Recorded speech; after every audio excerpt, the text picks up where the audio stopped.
Olá, meu amigo, minha amiga, é sempre uma enorme satisfação poder conversar com você todas as semanas aqui nesta emissora e neste horário. E hoje recebemos com muita satisfação no programa Voz e Ação um amigo já de alguns anos, ele que é o presidente da Associação Catarinense das Comunidades Terapêuticas. Estou falando de Arsanjo Colasso, que vai nos contar um pouquinho da sua experiência e dos desafios na reabilitação química. Arsanjo, nome de anjo, né? Seja bem-vindo ao programa Voz e Ação. Obrigado, Ismael. Uma satisfação estar juntos novamente contigo e estamos à disposição. Arsanjo, eu vou começar de trás para frente. Como é que começou essa história da ACCT, Associação Catarinense de Comunidades Terapêuticas? A CCTE, ela veio que uma criação quase que natural através, Ismael, do Fórum Catarinense de Comunidades Terapêuticas. O Fórum Catarinense já acontece desde 2008, onde várias entidades de Santa Catarina se reúnem e naturalmente houve conversas, houve diálogos para uma formalização então de uma associação. Houve um amadurecimento das entidades participantes, E em 2012, então, culminou com a fundação da ACCTE. Então, ela nasce através já do próprio fórum. O fórum foi o embrião disso. O embrião. O que nós temos hoje de comunidades associadas? Aproximadamente 45 entidades no estado de Santa Catarina. Muito bem. Bom, para que o nosso telespectador entenda, é sempre bom distinguir o que é uma clínica terapêutica de uma comunidade terapêutica, ou de uma residência terapêutica. As clínicas geralmente são espaços fechados, que trabalham com o sistema de medicamentos, enfim, o próprio nome já diz, é uma clínica de saúde para a dependência química. A comunidade terapêutica é, na verdade, um espaço de troca de experiências, sempre firmada no tripé, ou na maioria das nossas comunidades, nesse tripé da disciplina, da terapia ocupacional e da espiritualidade. Arsanjo, antes de voltarmos aqui para a questão das comunidades, um pouquinho da sua história, parece que você também andou pertinho desse precipício aí das drogas. Quase caindo, com certeza. Infelizmente, Ismael, tivemos uma trajetória aí de quase 15 anos, neste envolvimento com as drogas, lícitas e ilícitas. E culminou que em 2002, então, após algumas tentativas... Com o uso de drogas? Com que idade? Com 14 para 15 anos. Na época, aquelas drogas, cola de sapateiro, lança-perfume, drogas que a gente achava, entre aspas, leves e tranquilas, Mas dali foi para um álcool, para uma maconha, e a minha droga de preferência que eu elegi foi a cocaína. Então ali onde foi todo o meu, chegamos a dizer assim, o fundo do poço, E como é que saiu? Em 98, Ismael, tive uma proposta de fazer um tratamento numa comunidade terapêutica. Passei 30 dias numa comunidade terapêutica, me desintoxiquei e ali achei que já estava bom para enfrentar novamente os desafios normais da vida, Mas me enganei e vi que passou alguns meses e eu não estava preparado. E aí andei por mais alguns anos, ou nós dizemos recaído. E em 2002, quando já estavam todas as portas fechadas de casamento, de trabalho, de tudo que eu havia perdido, empresa e tudo mais, ali houve uma nova proposta, então, de fazer um tratamento numa comunidade terapêutica. Assim eu fiz aqui no Serene, em Blumenau, e aceitei a proposta de ficar 6 meses na comunidade terapêutica. E lembro, Ismael, que falei para o psicólogo, e que é amigo até hoje, e eu disse, olha, até hoje eu fiz do meu jeito, não deu certo. Perfeito. Agora façam do jeito de vocês, o que eu tenho que fazer? E ali recebi todas as orientações, todas as dicas, tudo o que eu tinha que fazer. E graças a Deus e graças à equipe que me apoiou na época, até hoje tem dado certo. 10 anos limpo. 10 anos limpo. Mas a tentação bate a porta, como é que se enfrenta esse distanciamento do submundo das drogas? Escolhas. Poder de decisão. Poder de decisão. Eu hoje digo em minhas palestras e onde a gente tem tido a oportunidade de levar os jovens que a vida é feita de escolhas. Então é uma decisão, eu querer usar a droga ou não querer usar a droga. Para mim funciona desta forma. Para mim hoje a vontade existe, mas entre a vontade e usar tem um caminho muito grande a se percorrer. Então, para mim, hoje eu consigo pensar antes, consigo refletir o que essa vontade vai me levar. Então, tenho sim, Ismael. Esses dias eu estava confidenciando para minha esposa, quando eu, às vezes, de manhã eu digo, tive um pesadelo, ela já diz, sonhou com drogas. Ela já sabe. E esses dias, então, testemunhando aqui, nós estávamos numa lanchonete, fazendo um lanche, comendo x-salada, e eu falei, eu sinto cheiro de cocaína no meu nariz, parece que está aqui. E ela, mas aonde? Ela não conhece de drogas. E eu falei, não sei, mas é algo da minha cabeça. Então, assim, tenho que conviver com isso. É uma luta diária. É uma luta, tenho que conviver com isso. Mas, novamente, repito, entre a vontade e o ato tem um caminho muito longo a percorrer. E ali a gente consegue trabalhar essa questão. Com apoio, com família e principalmente com Deus. Se não for essa questão também talvez não teria conseguido. Archanjo, antes de voltar a falar aqui sobre a Associação Catarinense das Comunidades Terapêuticas, você também comanda hoje uma entidade, a Associação Vida Nova, é isso? Sim, a Associação Beneficente Vida Nova em Jaraguá do Sul. Qual é a proposta da associação, qual é a clientela, o que você de fato administra lá em Jaraguá? A Associação Beneficente Vida Nova, ela atua em 3 programas, que é a Comunidade Terapêutica Vida Nova, que atende exclusivamente crianças e adolescentes de 10 a 18 anos, do público masculino, esse é o nosso foco. A proposta de tratamento é 6 meses, como você citou anteriormente. Com judicial, tal. Também acontece, alguns encaminhados pela família, outros por conselho tutelares, outro por CAPS, outro pelo município na área de saúde, na área social, enfim, tem diversas demandas ali. Mas nós atendemos este público. A proposta é um tratamento biopsico-sócio-espiritual, onde nós temos dentro da comunidade terapêutica, que é um diferencial, aulas do SEJA diariamente. Isso tem temos tido uma boa experiência, porque tem mantido os meninos em tratamento, porque eles têm a parte de educação. Fizemos uma parceria com o Senai, hoje 2 vezes por semana eles têm aula de montagem e manutenção de computadores, então eles têm uma educação profissionalizante dentro da comunidade terapêutica. E contamos com uma equipe multidisciplinar, multiprofissional, composta de assistente social, psicólogo, psiquiatra, os próprios monitores independentes químicos, e a equipe administrativa de apoio. No total, quantas vagas você tem lá?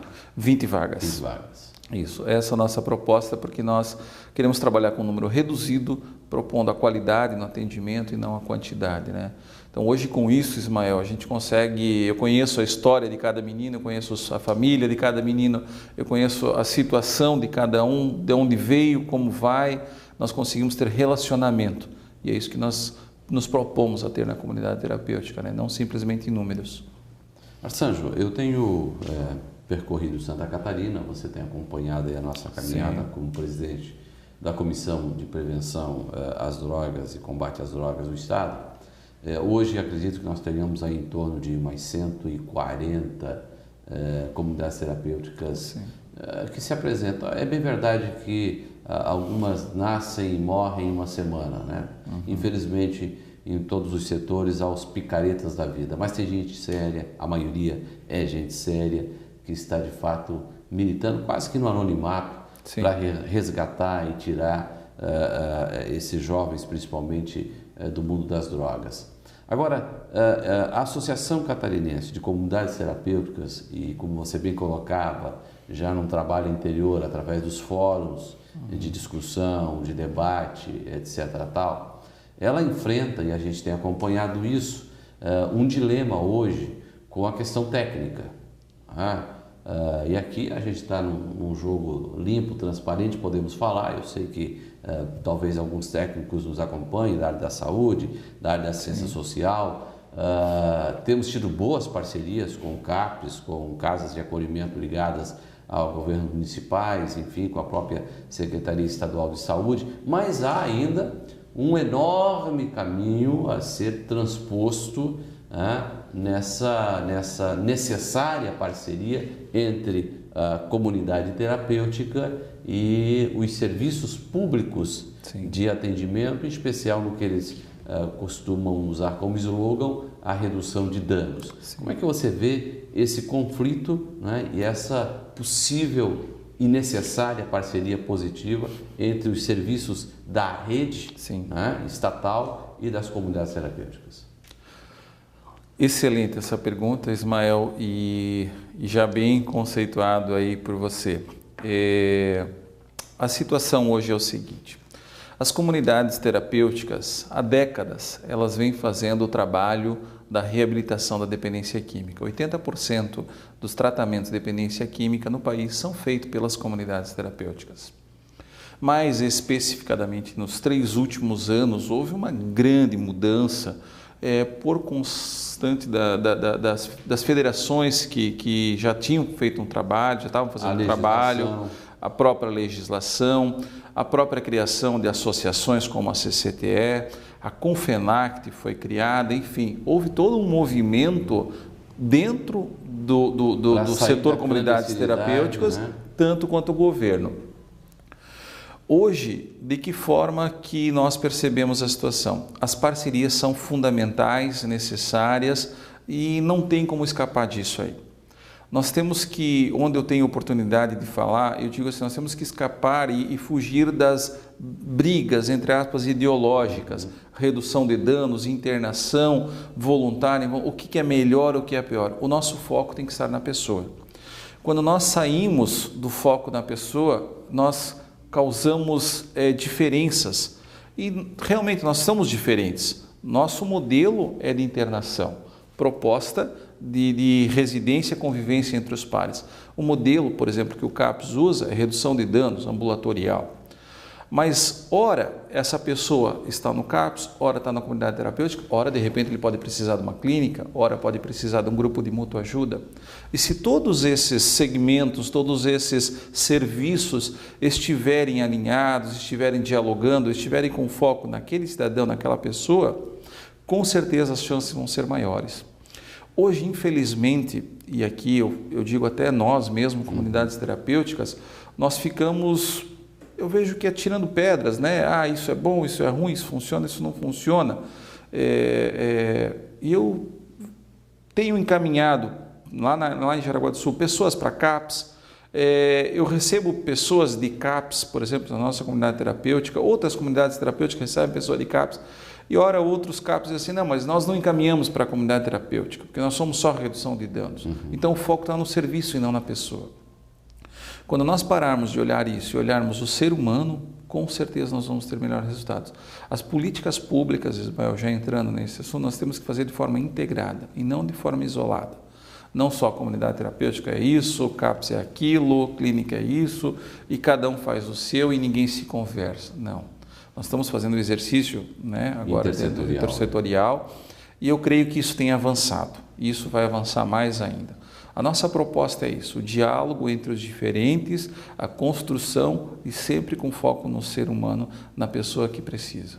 Arsanjo, quero falar com você agora, antes porém a gente vai ao nosso minuto especial aí da divulgação de um livro de sugestão, de leitura para os nossos telespectadores, mas eu gostaria de falar depois com você sobre a questão interna da comunidade terapêutica. Sim. Até porque tem muitos nossos telespectadores que não conhecem, nossos amigos que nos acompanham também pelas redes sociais, que não sabem como é que funciona o dia a dia de uma casa, qual é o programa terapêutico, não é? De uma comunidade dessa. Mas antes a gente vai ao nosso Minuto Cultural.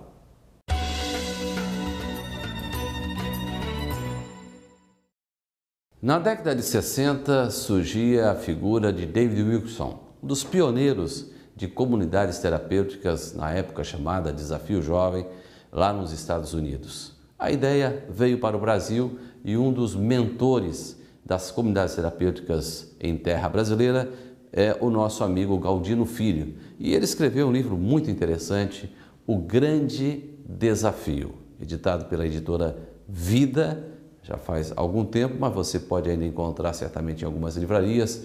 E eu gostaria de lhe dizer que este livro, além de contar o testemunho do Galdino, que foi um professor universitário, que deixou tudo para se dedicar às comunidades terapêuticas, ele trabalha uma questão muito pontual: drogas e fé.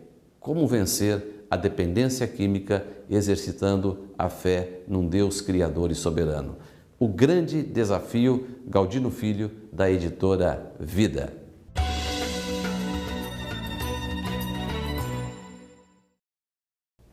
Crack é possível vencer. Essa é a proposta, o slogan de uma campanha lançada pelo governo federal. O governo estadual também está num projeto muito interessante e nós vamos debater sobre isso com o nosso colega Arsanjo Colasso, ele que vem de Jaraguá do Sul e é presidente da Associação Catarinense de Comunidades Terapêuticas. Mas antes de abordar essas campanhas estatais, eu quero conversar com o Arsanjo, ele que tem o comando também de uma comunidade terapêutica, assim como eu, passou por essa experiência de fundar uma comunidade. Nós fundamos o Centro Terapêutico Vida há 20 anos, mas eu quero ouvir de você, Arsanjo, até para explicar os nossos, compartilhar com os nossos telespectadores o dia a dia de uma comunidade terapêutica. Bom, falar de um filho da gente é sempre bom, né? Falar aquilo que nós vivemos é sempre gostoso. Comunidade terapêutica, a proposta dela é convivência entre os pares. Essa é a proposta básica. Colocar pessoas com os mesmos problemas no mesmo local e dialogar sobre isso. O enfrentamento, trabalhar em todas as áreas, como eu citei anteriormente, na parte biológica, psicológica, social e também espiritual. Buscar o equilíbrio dessas áreas. Quando todas essas áreas estiverem em equilíbrio, o ser humano com certeza estará bem. O dia a dia de uma comunidade terapêutica, vou tentar resumir de uma forma talvez mais popular aqui, para nós não entrarmos em termos técnicos, né? É buscar a vida regrada da pessoa. Quem usa drogas, Ismael, você muito bem sabe, e para o nosso telespectador entender, ele tem uma vida, começa a ter uma vida desregrada. Troca a noite pelo dia, não tem horário para alimentar, não tem horário para dormir, não tem horário para trabalhar, não tem compromissos, foge dos seus compromissos, enfim, tem toda uma situação ali que a droga domina a vida dele. E a proposta, quando ele vem para uma comunidade terapêutica, é organizar esta vida. Por isso, da proposta dele ficar morando lá dentro. E ele passa, a comunidade terapêutica nada mais é do que uma reprodução da sociedade, uma micro-sociedade. Lá dentro nós temos problemas, lá dentro nós temos dificuldades, lá dentro nós temos coisas boas, né? Temos que fazer essa simulação numa sociedade normal aqui fora. Porém, ele está protegido lá dentro. Ele tem acompanhamento técnico, ele tem acompanhamento psicológico, ele tem acompanhamento de uma equipe que vai poder auxiliá-lo a entender melhor todas essas situações de uma vida normal. E ele começa, então, a pessoa começa a ter uma vida regrada. Ter horário para levantar, ter horário para tomar café da manhã, ter horário também para o seu momento de lazer, ter horário para o seu momento também de dever, né, onde a gente chama dos cuidados da CT, né, da vida laboral, né, que é uma prática, o trabalho é um valor humano, né, ter horário para dormir, né, então tudo, hoje nós temos uma vida regrada, nós temos horário para tudo, né? E essa então basicamente, Ismael, seria uma proposta de uma comunidade terapêutica saudável, né? Ela organizar a vida desse ser humano, dessa pessoa que em função da droga teve uma desorganização na sua vida. Também a vida familiar, né? Que não vai ficar residente na comunidade terapêutica, mas vai ser acompanhada pela equipe da comunidade terapêutica ou por um grupo de mútua ajuda que vai fazer essa assessoria para a comunidade terapêutica. E depois nós dissemos o seguinte, um residente saudável, uma família saudável, os dois se encontrando, né, com certeza tem as grandes possibilidades de darem certos, né? O problema hoje é que nós vemos que a família, ainda nós temos uma dificuldade de trabalhar com a família, Porque a família coloca o problema, o problema é ele ou ela, né? Nós não temos problema, né? Então aí o residente passa por 6 meses numa comunidade terapêutica, se reabilita, trabalha todas as suas questões, mas a família não trabalhou. Então aproveito aqui a oportunidade, Ismael, do seu programa, que tem essa audiência, de sensibilizar as famílias também a procurarem ajuda. Nós falamos da comunidade terapêutica, mas a família também adoece. Então, na comunidade terapêutica, dentro dessa proposta de 6 meses, normalmente todas as comunidades terapêuticas devem haver um programa terapêutico que é assinado por um técnico responsável, cumprir as exigências, hoje a nossa legislação, a RDC 29, né? Ter um alvará, ter a sua vistoria pela vigilância sanitária, tem que cumprir normas, regras, tem que estar legalmente habilitado. E a proposta da CCT é justamente isso. Nós não temos um poder e não temos o objetivo de ser fiscalizador, mas sim de assessorar as comunidades terapêuticas a buscarem se qualificar, a buscarem melhorar os seus trabalhos, né? Enfim, estarem buscando esta qualidade contínua. Arcanjo, nós sabemos que o interno tem um custo, não é? Hoje talvez em torno de R$ 1.000, R$ 1.200 mês, né, per capita, e as comunidades, quase que na sua maioria, sobrevivem com a oferta, ajuda voluntária de amigos, de empresários ou mesmo de familiares. Boa parte das comunidades tem as suas vagas sociais, algumas cobram uma taxa de um salário mínimo, enfim, cada comunidade tem a sua formatação. Agora, você tem participado conosco da construção, não só de uma política pública de atendimento à dependência química em Santa Catarina, mas também do compromisso, inclusive compromisso político de governo do governador Raimundo Colombo, no sentido de financiar vagas em comunidades terapêuticas. É bem verdade que isso dentro de uma rede muito bem criteriosa e muito bem trabalhada hoje, como você colocava, de forma intersetorial, basicamente com a Secretaria de Saúde, Secretaria de Educação, Secretaria de Assistência Social, Secretaria de Justiça e Cidadania e Secretaria de Segurança Pública, junto com a nossa Comissão de Combate à Prevenção às Drogas da Assembleia Legislativa. Você que tem participado, em especial nesses últimos 2 anos, como quando começamos a construir esse projeto que está nos finalmente, estamos lapidando e, se Deus quiser, nos próximos dias, o governador Raimundo Colombo vai anunciar esse projeto, não é? Que nós estamos chamando de projeto de inovação tecnológica de suporte ao dependente químico e à família em Santa Catarina. Com os seus olhos, como é que você está contemplando esse projeto e qual é a sua expectativa? Muito importante, muito necessário e com certeza vem em boa hora. Essa construção toda, como nós temos, as comunidades já vinham há décadas trabalhando, mas mais especificamente agora nesses últimos anos, essa melhoria, só vem a contemplar agora o financiamento público do serviço que já é prestado. Hoje, Ismael, né, a gente acompanha muitas famílias que desejam ter o seu ente querido, a sua pessoa internada, a sua pessoa em tratamento, só não tem condições. E como viabilizar isso? A comunidade também não pode acolher todos de graça, sem custo, porque ela tem um custo. Ela é exigida também manter as suas instalações funcionando, né?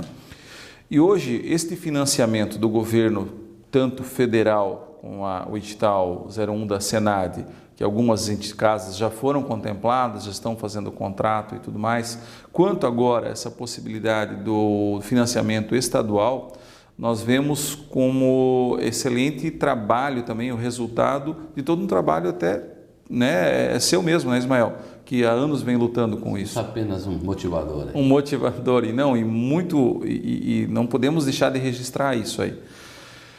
Hoje as casas, elas têm um custo, que você citou, entre R$1.000 e R$1.500, dependendo da estrutura, dependendo do público, né? Só que elas não sobrevivem, né, com o que tem. Então, o financiamento estadual vem a pagar e manter essas casas, disponibilizar mais vagas para mais pessoas, né? Então, todo esse projeto também a gente percebe que precisa haver melhorias, mais investimentos, claro, mas não temos condições. Queremos fazer. É bom até lembrar, Sanjo, só cortando aqui a sua linha de raciocínio, que o nosso projeto, né, junto ao governo do estado, projeto proposto por essas diferentes secretarias, prevê que desse R$1.000 per capita, 60% desse recurso seja para pessoal, né? Pessoal, para o assistente social, para o médico, para o psicólogo, enfim, para o monitor, e 40% para manutenção. Acho que aí a gente faz justiça e, de fato, pode dar qualidade ao atendimento do nosso dependente químico. Com certeza, e essa é a proposta. Eu vejo que as casas hoje, onde a gente tem conversado com dirigentes de casas de comunidades terapêuticas, eu quero fazer, eu quero me adequar, eu quero melhorar, eu quero investir, só que eu não tenho condições. Com o que eu recebo, eu não consigo. Então, eu digo o seguinte, né? Se já com as poucas condições nós já fazemos, imagina quando nós começarmos a receber pelo que nós fazemos. Então, nós vamos dar um salto aí em termos de qualidade, em termos de quantidade de atendimento e vai dar mais oportunidades à população que tanto precisa. E também a questão da inovação tecnológica, como está sendo discutido desta forma, né? Até pelo próprio... a FAPESC, né, que vai fazer essa gestão. Perfeito. E é importante e interessante, porque hoje, veja só, Ismael, nós estamos falando até na construção, a CCTE tem motivado isso, de um sistema de gestão para a comunidade terapêutica, né, onde nós podemos ainda implantar sistema de gestão, gerar informações para o governo, né, que está financiando. Hoje nós queremos prestar essas informações. Quantas pessoas tem na comunidade terapêutica A, quantas pessoas tem na comunidade B, de onde que vêm essas pessoas, né, como se mantém, enfim. Tudo isso a gente pode, com investimento, fazer. Estamos muito próximos de transformar o sonho em realidade. Que bom. Arsanjo, nosso tempo está esgotando. Eu gostaria que você, olhando para aquela câmera, deixasse uma mensagem especial àqueles que já estão trabalhando voluntariamente em comunidades terapêuticas e que queiram se integrar à Associação Catarinense de Comunidade Terapêutica. Como fazem? Qual é o caminho para ter essa participação e fortalecer esse movimento em Santa Catarina? Bem, Ismael, é um prazer novamente estar aqui contigo e deixar o nosso muito obrigado para aqueles que já acreditam no nosso trabalho, que já participam da CCTE e motivar aqueles que ainda estão talvez até na informalidade, que venham para a formalidade, aqueles que ainda talvez estão procurando como melhorar os seus serviços, que procurem a CCTE, porque nós estamos aí não para fiscalizar as comunidades, mas sim para apoiá-las, incentivá-las, para poder assessorá-las dentro daquilo que nos é possível também, com cursos de capacitação através dos nossos parceiros e poder melhorar mais ainda os serviços. E sim, defender o nosso setor, trabalhar em prol daquelas famílias dos dependentes químicos que tanto precisam de nós. Nós queremos somar esforços. Juntos nós somos mais fortes. Qual é o site? www.accte.org.br. Todas as informações estão lá, os e-mails também estão lá e tanto eu quanto o vice-presidente Marcos Mai, quanto toda a diretoria, que é muito bem composta, estão à disposição das casas catarinenses. Obrigado, Arsanjo, pela sua participação no programa de hoje. Arsanjo Golasso, ele que é o presidente da Associação Catarinense de Comunidades Terapêuticas. Nossa mensagem é essa, derrubando o tabu que tem se perpetuado ao longo das gerações, dizendo que droga é um caminho sem volta. Não, tem volta sim. E a mão estendida está aí através das comunidades terapêuticas para termos de fato uma Santa Catarina sem drogas. Pense nisso e uma boa semana.